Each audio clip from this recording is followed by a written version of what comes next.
हुआ ये बड़ा अपडेट है। क्रूज डूबने की घटना में अब तक 9 लोगों की मौत की पुष्टि हुई है, जबकि कई लोग अब भी लापता हैं। हादसे के बाद राहत और बचाव कार्य तेज कर दिया गया है। अब तक 28 लोगों का सफल रेस्क्यू हो चुका है। मौके पर प्रशासन, पुलिस और राहत दल लगातार अभियान चला रहे हैं। सेना की एक टीम भी यहां पर पहुंची हुई है। डैम के पूरे क्षेत्र में आसपास अफरा तफरी का माहौल है और लापता लोगों की तलाश की जा रही है।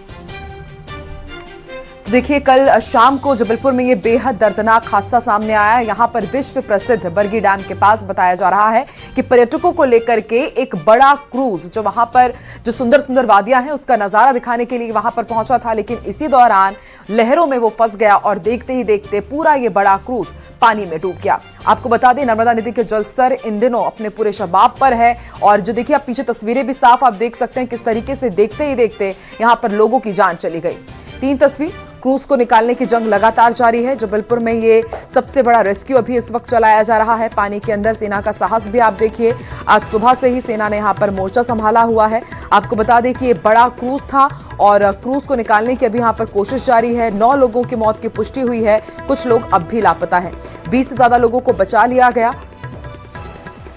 लगातार प्रशासन और यहां पर टीम मौजूद है। 4-4 लाख रुपए आर्थिक मुआवजे का भी ऐलान किया गया है। बरगी बांध नर्मदा का ये बैक वाटर है जहां पर अक्सर सैलानी पहुंचते हैं बड़ी संख्या में मां नर्मदा के दर्शन करने के लिए भी, बांध का लुत्फ उठाने के लिए, और इसके साथ ही साथ क्रूज का भी यहां पर आनंद उठाया जाता है। कई बड़े बड़े क्रूज यहां पर तैनात किए गए हैं और देखिए इसी तरह एक बड़े क्रूज में यह हादसा हो गया। यहां पर जो सैलानी पहुंचे हुए थे वो हादसे का शिकार हो गए। बरगी डैम में किस तरीके से क्रूज डूबा उसकी तस्वीर आप देखिए। कई लोग डूब गए, 9 लोगों की इसमें मौत हुई है।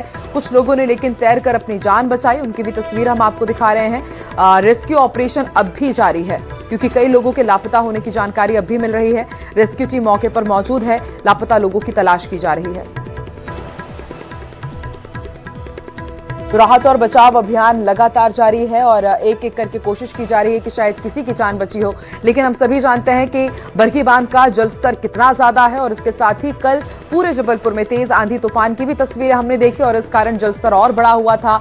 समुद्र की माफ कीजिएगा, जैसे इस बांध के लहरों के बीच यहाँ पर क्रूज पहुंचा और वो उसके साथ हादसे का शिकार हो गया।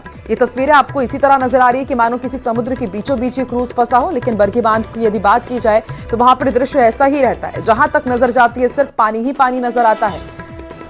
बरगी डैम में देखिए क्रूज के डूबने से बेहद बड़ा हादसा हुआ है। कल जब न्यूज 18 में हमने आपको ये जानकारी दी, सबसे पहले 4 लोगों की मौत की पुष्टि हुई थी और अब तक मृतकों का आंकड़ा बढ़कर 9 तक जा पहुंचा है। 28 लोगों का रेस्क्यू कर लिया गया है, लेकिन कई लोग अब भी लापता है। कोई यहां पर अपने परिवार के साथ पहुंचा था, कोई रिश्तेदारों के साथ यहां पहुंचा हुआ था। आपको बता दें कि इन दिनों वेकेशन का समय चल रहा है, स्कूल की छुट्टियां शुरू हो चुकी हैं और ऐसे में इस वक्त ये बरगी डैम हादसे की आप कुछ तस्वीरें दिखा रहे हैं।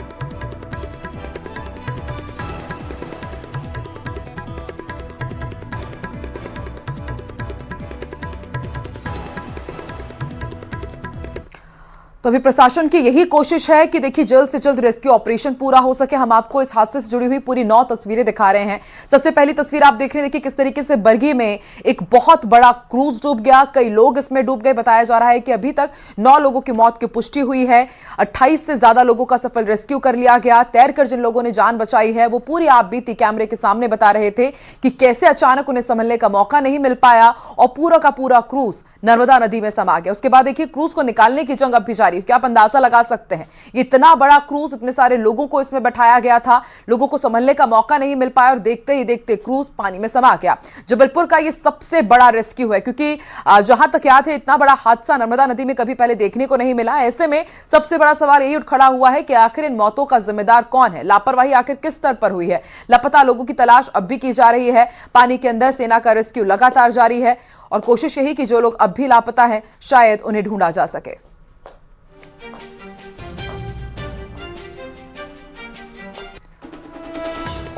तो अलग अलग तस्वीरें हम आपको दिखा रहे हैं इस क्रूज हादसे से जुड़ी हुई। जो बीच की तस्वीर आप देख रहे हैं, आप देखिए किस तरीके से देखते ही देखते ये पूरा क्रूज पानी के अंदर समा गया था और सोशल मीडिया पर एक ड्रोन की तस्वीर भी वायरल हो रही है जिसमें साफ देखा जा सकता है कि किस तरीके से जो क्रूज है वो अंदर पड़ा हुआ है। और अभी आप देखिए यहाँ पर बड़ी बड़ी हाइड्रोलिक मशीन्स मंगाई गई हैं, उनके जरिए क्रूज को खींचकर बाहर निकाला जा रहा है और एक एक करके शव भी निकाले जा रहे हैं। 9 लोगों की मौत की पुष्टि हुई है। पूरे जबलपुर में इस खबर के बाद शोक की लहर।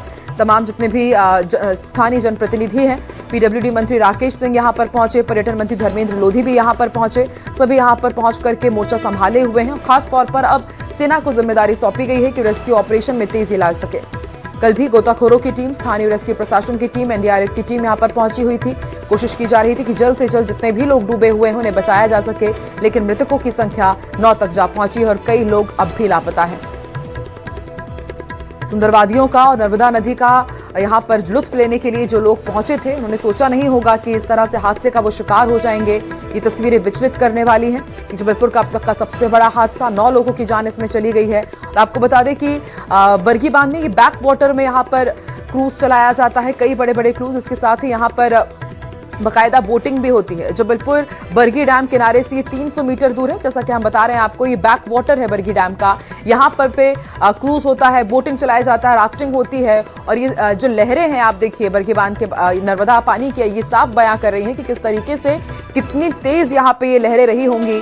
और वैसे भी आंधी तूफान का अलर्ट जारी किया ही गया था। जबलपुर बरगी बांध से किनारे से करीब 300 मीटर दूर है। और इसी दौरान यहाँ पर जो क्रूज गुजर रहा था, जिसमें करीब 40 से 45 लोग सवार थे, वो देखते ही देखते पानी के अंदर समा गया। लोग समझ भी नहीं पाए कि आखिर क्या हुआ है। अब जांच टीम ये जांच करेगी कि आखिर लापरवाही कहां पर हुई, क्या कुछ तकनीकी दिक्कतें थी या फिर अचानक से लहरें तेज हो गई और उसमें क्रूज समाता चला गया। तो इससे पहले आपको याद होगा कि मथुरा में भी इसी तरह का हादसा सामने आया था, जब पंजाब के कई लोगों की जान चली गई थी। एक बोट में वो सवार होकर के यमुना नदी में समा गए थे। और अब आप ये तस्वीरें देखिए, यहाँ पर किस तरीके से बेहद बड़ा हादसा अब जबलपुर के बरगी बांध में नजर आया है, जहां पर डूबने से 9 लोगों की मौत हो गई है। स्थानीय प्रशासन, स्थानीय जनप्रतिनिधि यहाँ पर मौके पर मौजूद हैं। बड़ा सवाल ये भी पूछा जा रहा है कि क्या जो इसमें यात्री सवार थे उनको लाइफ जैकेट्स नहीं दी गई थी? पर्यटकों की सुरक्षा से आखिर कब तक खिलवाड़ होता रहेगा? इसके साथ ही कई बड़े सवाल हैं जो सभी जिम्मेदारों से पूछना चाहते हैं। ये लहरें साफ बयां कर रही हैं कि आप देखिए कितनी ज्यादा यहाँ पर लहरों की गति थी। और ये आज की तस्वीर आप देखिए किस तरीके से क्रूज को अब किनारे में खींच करके ले जाया जा रहा है। और ये कल की तस्वीर है जब ये पूरी तरह से क्रूज पलटा हुआ यहाँ पर नजर आया। आज तो कुल आप देखिए कि जिस तरीके से लहरें कल उठ रही थी, आज वैसा बिल्कुल भी नहीं नजर आ रहा है। लेकिन ये कल की तस्वीरें हैं, ये लहरें साफ बयां कर रही हैं कि कितना भीषण ये हादसा रहा होगा। और जो दूसरी बोट वहां पर पहुंची वो भी किस तरीके से हिलोरे मार रही है। एक एक करके यहाँ पर जो लोग थे उनको बचाने की कोशिश की गई, लेकिन जो लोग इस क्रूज के दूसरी तरफ बैठे हुए थे वो सीधे अंदर ही चले गए। वो अचानक क्रूज का संतुलन बिगड़ने से संभाल नहीं पाए खुद को। एक तरफ क्रूज झुकता चला गया, पानी भर गया और फिर देखते ही देखते तेज हवा और लहरों के जोरदार दबाव में क्रूज अंदर समा गया। गड़बड़ी की भी आशंका जताई जा रही है कि इंजन या फिर स्टीयरिंग में शायद यहां पर गड़बड़ी हुई हो। लाइफ जैकेट और सेफ्टी नियमों की भी अनदेखी की गई। एक और सवाल ये भी उठ खड़ा होता है कि क्या क्षमता से ज्यादा इसमें लोग सवार थे? अचानक क्रूज का संतुलन आखिर बिगड़ कैसे गया? तो एक नहीं कई सवाल उठ खड़े हुए हैं जबलपुर में इस बड़े हादसे के बाद। तस्वीरें आपकी टीवी स्क्रीन पर कि देखिए किस तरीके से रेस्क्यू अभियान कल तुरंत हादसे के बाद शुरू कर दिया गया था। कुछ लोगों को बाहर निकाल लिया गया। तुरंत जो आसपास की रेस्क्यू टीम थी उनको यहां पर बुलाया गया। अभी भी रेस्क्यू चलाया जा रहा है क्योंकि 4 से 5 लोगों के लापता होने की जानकारी अब भी मिल रही है।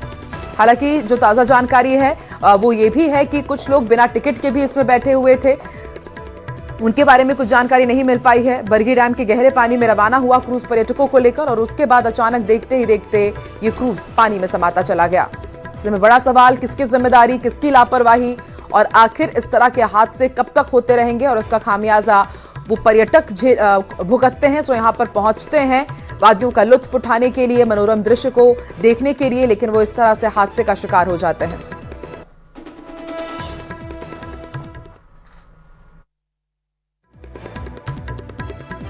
मौसमी चक्रवात के कारण से दुर्घटना घटी है। कल ही हमने हमारे पर्यटन मंत्री धर्मेंद्र लोधी, माननीय मंत्री राकेश सिंह जी, हमारे एसीएस संजय दुबे जी, एडीजी और तमाम अधिकारियों के साथ आर्मी, एनडीआरएफ, एसडीआरएफ सारी टीमों को लगाया। उस घटना में लगभग 29 लोग बचाए गए हैं, जो मुझे अभी तक जानकारी मिली है। अभी से थोड़ी देर पहले तक 9 बॉडी मिली है। हमारा रेस्क्यू अभी चल रहा है। मैं उम्मीद करूंगा कि ऐसे हादसे की एक तो हम जांच भी करेंगे, लेकिन अब बाकी बातें चूंकि हमने उस पर अपनी जांच बिठा दी है, जांच का हम इंतजार भी करेंगे। लेकिन ऐसे दुखद हादसे से मन को भी बहुत कठिन और मन बहुत दुखी भी है। तत्काल मौके पर पहुंच गए और प्रशासन भी, कलेक्टर, एसपी, कमिश्नर, रेस्क्यू करने वाले सारे लोग, मुझे लगता है कि पूरी तत्परता के साथ में यहाँ पर लगे हुए हैं। और ईश्वर की पूरी कृपा है कि कम से कम 28 लोग उसमें से निकल गए, 9 लोगों की उसमें डेथ हुई है और बाकी लोग उसमें से, मुझे लगता है कि अभी कोशिश जारी है। और हमारे मुख्यमंत्री जी ने भी इस पर पूरी तरह से गंभीरता से इसको लिया है और सब लोग, मुझे लगता है कि लगे हैं पूरी तरह से और जांच के निर्देश उन्होंने जारी किए हैं। तो निश्चित रूप से जांच अपनी जगह होती रहेगी, लेकिन सबसे पहला काम यह है कि अभी जो लोग निकल गए उनका उपचार हो जाए और जो शेष उसमें रहे हैं उनको निकाला जाए। हमारे सबकी चिंता यह है, निश्चित रूप से जो लोग दिवंगत हुए हैं उनकी आत्मा को ईश्वर से हम प्रार्थना करेंगे, शांति मिले और जो परिवार को जो कष्ट हो रहा है उसको दुख सहन करने की शक्ति भगवान दे। हम सब लोग उनके संवेदना व्यक्त करने के लिए हम सब लोग